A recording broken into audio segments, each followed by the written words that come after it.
Hey guys, what's up? Welcome back to Triple Double Nation. Today we'll be covering, is the non-bubble NBA going to collapse? Let's get into the video. COVID-19 positives, multi-day quarantines, and contact tracing related absences are starting to add up. After separating itself from the start outside world for its restart, the NBA is now feeling the realities brought on by the pandemic. The NBA saw this coming. After closing out the 2020 playoffs with its protected bubble still intact, Commissioner Adam Silver moved toward an even more radical plan for the follow-up season. One that would have 30 NBA teams play in and out of their home markets in defiance of a surging pandemic. The schedule itself was left half-finished, an acknowledgement that teams were likely to be so compromised by the virus that some of their games would need to be rescheduled. A league that prided itself on closing out the bubble without any players testing positive for COVID-19 shifted its priorities to the point that Silver in his preseason remarks characterized player infection as an inevitability. So far, the league already has postponed 4 games in the first 20 days of its season. The breaking point was supposed to be an Eastern Conference Finals rematch between the Celtics and the Heat. In the lead up to the game, Boston released an injury report that looked the part of a Russian novel. 9 Celtics players in all, including Jason Tatum, were declared unavailable, leaving only the minimum 8 required to play. Mercifully, the Heat couldn't muster even that many healthy bodies. After Avery Bradley was ruled out by the league's health and safety protocol, the NBA called off the game, leaving both teams to tend to their sick and their injured before attempting to play their next opponent. Players test positive, but the NBA marches on, at least until it stumbles over its own policy. Boston's next game against the Bulls already has been postponed, given that the Celtics won't be able to field the team. The Mavericks, meanwhile, have closed down their practice facility in response to 2 positive tests of their own, creating a level of exposure that forced a crush of players into quarantine and another game to be rescheduled. Something has to give. The 76ers are playing with a skeleton crew after Seth Curry's positive test results came back in the middle of a game. Curry wasn't active at the time due to an ankle injury, but Sixers staff had to whisk him away from the bench to isolate him in the bowels of the Barclays Center. If all this is proof of a system working as intended, the theory behind that system feels unstable. Curry was tested twice for COVID-19 before taking his seat on Philadelphia's bench. As Sopan Deb and Mark Stein clarified in the New York Times, first with a rapid test that returned a negative result, and later with a PCR test verified in a lab. By allowing Curry to join his team on the bench before these second, crucial results were even confirmed, the NBA banked on the illusion of safety instead of the real thing. It's as if the league installed a home security system and content with the idea of it never bothered to actually turn it on. The league's guidelines is written by put the Sixers, their staff, their opponents, and the officiating crew at risk. After the game, 4 of Curry's teammates were separated from the group as a result of the NBA's contact tracing program and deemed unavailable for play until clearing quarantine. Rather than strain Embiid with the extended minutes in the Sixers' next game to compensate, head coach Doc Rivers opted to use a 7-man rotation of role players and reserves. "I don't think we should play," Rivers said before the game, "but it's not for me to express that. This entire match and incident stemmed from a single false negative should scare a league reliant on rapid testing.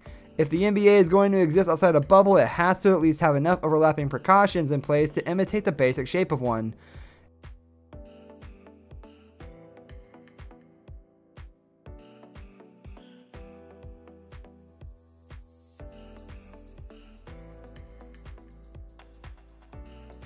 Instead, teams are operating within a system where even if they follow the rules to the letter, they're still left to sort out the confusion when a player like Jonas Valanciunas plays a full half against the Nets, only to be put in the contact tracing protocol during halftime.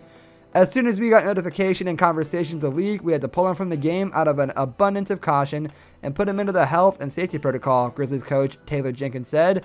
For context, most of the possessions Valanciunas is involved in are some rough and tumble variation of this. Every minute he plays is a minute of alarm clocks, box out, grabs, bumps, and chest-to-chest contacts. Yet when the NBA rules stipulated that it was too dangerous to keep Valanciunas on the floor due to his potential exposure, those same precautions didn't extend to Brooklyn center Jarrett Allen, who had been wrestling with him for most of the half.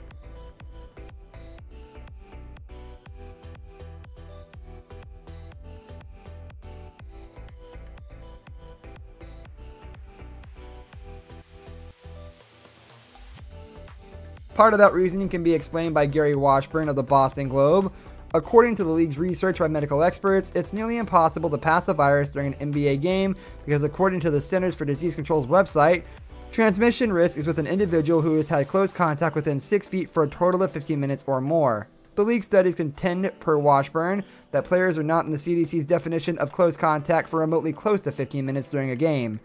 As one might expect, the CDC qualifies its definition beyond any application to NBA basketball. The entire premise is complicated by players shouting and breathing all over one another, by longer exposure times, by not wearing masks in play, and by playing indoors in the first place. There's a reason the same scientists and researchers that created the 6 feet or 15-minute rule of thumb also list extensive precautions that should be taken around full contact sports like basketball. The most important guidance offered is not to play at all, to essentially practice dribbling or shooting in isolation instead. The NBA's rules are more nuanced than that definition alone, driven by data and an honest attempt to keep players safe. Yet at this point, 2/3 of the league teams have had at least one player miss time due to the health and safety protocols this season, adding up to a dozen in total. A single player being put into the tracing protocol might represent some good processes at work, but the flood of players entering the protocol over the past week speaks to a system past its limits. Curry and Valanciunas lurk behind in blind sports in the health policy, the kind that should urge NBA officials to search for more. Perhaps they should start with Tatum. Boston's all-star was reportedly informed of his positive test shortly after playing a game against the Wizards, which initially led Bradley Beal, who had matched up with Tatum during the game and chatted with him after, to isolate from the rest of his team based on contact tracing. He was cleared to return within a day, but why was Beal flagged for tracing but not Daniel Theis, who was in close contact with Tatum as they navigated pick and roll after pick and roll together? Why were any of the other Celtics taken out of the lineup for quarantine after Tatum confronts them with the floor and sat with them in close quarters? It's impossible to chart COVID's effect on the league in any sort of straight lines. There are too many risk vectors to say with certainty where exactly a player may have been exposed. Yet with this kind of undertaking, the NBA is forced to try to trace the movement and interaction of its players so precisely as to prevent an isolated case from becoming something dire. There's a shadow over this season that never made it to the bubble. In reality, the pandemic that has killed almost 400,000 Americans seeping in from the edges of the screen. The goal should be to create as wide a safety net as possible, so why isn't the NBA erring even more on the side of caution? Considering that this is already shaping up to be one of the most erratic regular seasons on record, full of incomplete lineups and inexplicable blowouts, the NBA should immediately move toward a more conservative approach around teams with known positives. Put the Sixers, Mavericks, and Celtics on the shelf for 10 days. Postpone even more games, the schedule is built for. Pause the whole damn season if you have to. The concern shouldn't be for over-quarantining athletes in the face of a virus that can cause damage to their heart, scar their lungs, and impair their long-term brain function. It should be for taking any positive as an inevitability. That any of this is expected does not excuse it. Let's be honest about what the NBA protocols look like so far. The team officials who have taken up the work of enforcing safety regulations are already overwhelmed. The vast majority of coaches are pulling down their masks in the heat of the game to yell out coverages and play calls.